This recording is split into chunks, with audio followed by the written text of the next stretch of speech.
getting in the bristles there.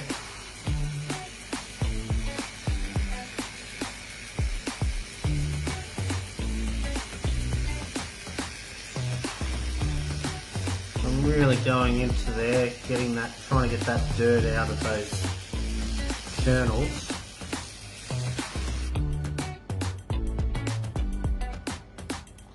Okay, now I'm going to apply more coffee again and try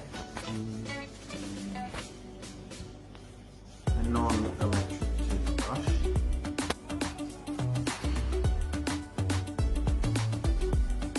In fact, the toothbrush that I use myself, which is a non-electric toothbrush. Now let's clean these corn kernels out.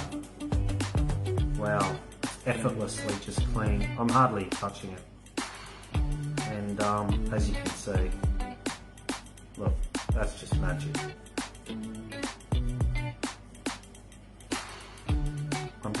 I'm not even pressing hard. With the electric one I was really pressing. Here I'm just whisking it off.